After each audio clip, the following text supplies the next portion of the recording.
My name is Chris, and this happened when I was 22. I was living in the upstairs of a mother-daughter house owned by our parents, with my older brother Tom living downstairs. The setup was pretty simple. My part of the house upstairs was one big open space for the living room, kitchen, and dining area, then a hallway that led to the bathroom, a spare bedroom I used as a big walk-in closet, and my bedroom at the end. Tom had his own separate entrance downstairs, and we had a door that connected the 2 floors from inside. It worked out well because we had our own space, but could still get to each other if needed. One week, Tom went to Mexico with his fiancée, so I had the whole place to myself. The night in question started completely normal. I got home around 7, threw something on TV, and started cooking dinner. Chicken and rice, something simple that didn't require much attention. I had the TV going in the background, and everything was normal.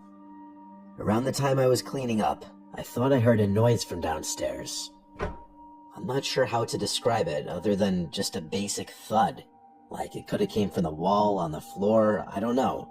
Just a thud. I stopped what I was doing and listened for a bit. I assumed it was something settling or something falling over slightly. The normal assumptions. The downstairs had been empty for a few days already since Tom left. Still, it felt random enough that I muted the TV and stood there for a bit. I didn't hear anything else, but I didn't like the feeling of ignoring it. So I went over to the door that led downstairs, which was already open, and went down to check. I turned on the lights and walked through every room. His living room, kitchen, bedroom, and bathroom. Everything looked exactly how it should. So I went back upstairs, finished cleaning, put everything away, and then sat on the couch for a while watching TV.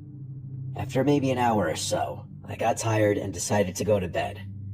It didn't take long for me to start drifting off. Then, out of the blue, I heard music start playing from the living room. It was loud enough to instantly wake me up. It took me a second to even process what I was hearing. It was coming from my Amazon Alexa on the counter in the kitchen area. The song itself was some kind of slow instrumental song I had never heard before. It had a sort of dark vibe to it. I yelled Alexa stop from my bed a couple times, but it didn't respond. I got more annoyed than anything, and got out of bed, went into the hallway, and said Alexa stop louder. The music shut off right away. I looked at it for a second, pretty much knowing it was likely just a glitch. I went back into my room and got back into bed. A few minutes later, just as I was starting to fall asleep again, I heard the Alexa say, "Sorry, I didn't quite get that." I'm having trouble understanding. I got up again, walked into the living room, and unplugged it from the wall completely. I remember thinking that would be the end of it. Clearly that confirmed the thing was glitching out. I went back to my room, and this time I fell asleep pretty quickly. I don't know how much time passed, but I woke up suddenly to loud music again. It took me a second to even understand what was happening because I was still half asleep. Then it hit me. The music was coming from the living room again. I shot out of bed immediately because I remember unplugging the Alexa. There was no way it should have been on. I walked down the hallway slower this time. I didn't know what I was expecting to see, but I felt very uncomfortable now. I called out Alexa stop as I got closer, and the music shut off instantly. I then looked at the counter. The Alexa was plugged back into the wall. I just stood there staring at it for a few seconds. You would too if you were in the same situation. I knew without a doubt I unplugged it, unless I sleepwalked and plugged it back in. I remember pulling the cord out myself. There was no doubt about that. That's when that feeling in your stomach that something's really wrong hit me. I didn't check anything else because I was too scared. I turned and went straight back to my room and locked the door. Thank God it had a lock. I grabbed my phone and texted Tom asking if he came back early and was messing with me. But as I was typing, I saw at the top of the screen under his name, it said, Location Mexico. If this didn't already seem weird, now this felt straight up like a nightmare. I pulled the chair over to the door so I could sit and listen for anything on the other side. I didn't hear anything at first. Everything was completely quiet. I stayed like that for probably 10 minutes with my ear up on the door. Then I heard something that I will never forget. From out in the living room, I heard a whisper. It was quiet, but clear enough to understand what it was. It said, Alexa play, and then something I couldn't make out. My entire body went numb. It was like all the weight dropped out of me at once. Before I could react, the Alexa responded, and music started blasting again from the living room. I don't think I've ever felt that kind of dreadful fear before. I grabbed my phone and called 911, but instead of being quiet about it, I just started yelling that I was calling 911 and telling whoever was out there to get the F out. I don't know why I did that. I think I just panicked. I was 22, scared, and defenseless. My first priority wasn't getting this person arrested, rather just getting them out.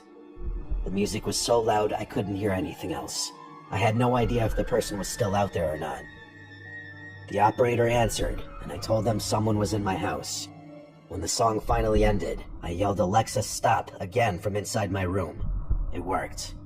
The cops showed up a few minutes later. I stayed in my room until they were inside and calling my name. When I came out, I explained everything as best I could. They checked the entire upstairs and then went downstairs too. After a few minutes, they came back and said there was no one in the house. I don't know if that made me feel good or bad. Good on one hand that the danger was gone. Bad on the other that they got away. One of them told me that my front door was wide open when they got there. That front door was without a doubt locked, at the very least closed. That meant whoever it was had left through there, but it didn't explain how they got in. The officers eventually left after telling me to call again if anything else happened. I locked the front door, locked the door to the downstairs, and didn't sleep much the rest of that night. The next day, I couldn't stop thinking about something. The downstairs apartment had been empty for days while Tom was gone.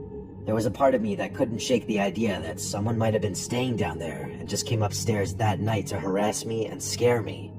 That thought bothered me more than anything else that actually happened, so I stayed at a friend's place the next night.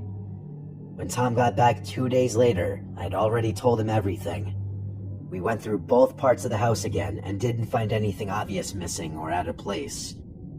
My brother only believed me because I showed him proof of the police having come there. Otherwise, he'd have thought it was a joke to scare him. The first thing we did was install cameras around the house, front, back, and inside by both doors. Nothing like that happened after that. Eventually, our parents made us get our own apartment so they could rent that house out for extra income. In a weird way, I was happy to get out of there because when something like this happens, it sticks with you, and it becomes attached mentally to that place where it happened.